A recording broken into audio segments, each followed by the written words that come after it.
In essence, what this bill does is this regulates the solicitation for money or selling of goods for money that is in the street. In a nutshell, it prohibits asking for contributions or selling goods for a charitable organization in between traffic lanes in the street. It does not prohibit it on sidewalks. It does not prohibit it in other public spaces. It does require that you get a permit from the street department in order to solicit in the city of St. Louis. My name is Ronnie Muhammad. I'm representing the Nation of Islam, and our concern is, excuse me, getting off the street with the sale of the Final Call newspaper. As we heard the testimony or the examples that the Alderwoman gave, you know, about public safety and her concern for public safety. Well, you know, many of the charities that out there, in my opinion, and I think the stats will bear witness, they do far more to benefit the public than being out there.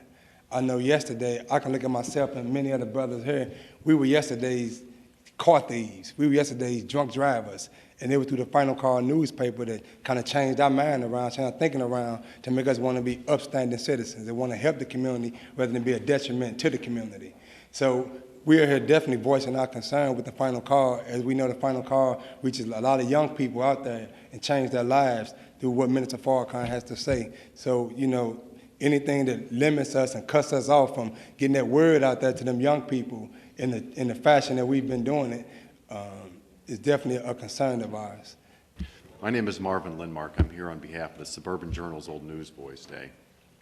And I won't rehash a lot of what's been said about the First Amendment issues that were previously discussed. And you know, I'll admit it's difficult to stand up here and have any sort of opposition to a bill like this because it makes you sound as if you are opposed to a public safety measure. And I'm sure all of us want to make sure that there aren't incidents on the street where individuals are hurt. I did want to make you aware that we have concerns as to how this bill would affect the solicitations by the old newsboys.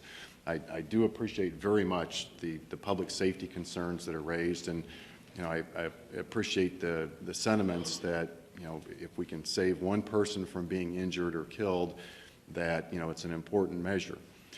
On the other hand, I think that there are organizations, that use certain other holidays. They're primarily adult volunteers, as we've been discussing. They have adults out on the streets doing those solicitations, which I think is very different from organizations that use children and teenagers. So I think that is one difference you need to take into consideration. Is the main issue of this bill public safety? Is that the main issue? It is? Because I want to say if that's the main issue of the bill, then it's clearly that the children don't need to be in the streets, because I've been out there and I've seen it go back and forth, and it is an issue of safety. And if the children are what we're concerned about, then we remove the children from the streets and we make a requirement that the children must be of age 18 or older, which technically by law they're an adult. You know what? There was a lot of talk today about children in the street, but frankly, I think it's anybody in the street. I think that, you know, all of us can relate to having a 10-year-old in the street, but it's just as dangerous for you or I to be out in the street soliciting money. I mean, that's why we have crosswalks. That's why we have jaywalking is illegal. I mean, it's not that safe just to, you know, go out in traffic. Alderman, before you support this bill, would you like to have seen some statistics about any injuries that actually did occur because of this activity? Well, I know there were none because they solicit very heavily up on Grand and Natural Bridge, up on Grand Avenue in Florissant, and this had and down on Salisbury. This hasn't happened in my ward, and mine is pretty typical. And I see them up on up on Kings Highway and Natural Bridge all the time. And I know that some people just don't like it, because kids are out there soliciting money and don't want to be bothered. But you have to think about these children don't have another alternative. What else do they do?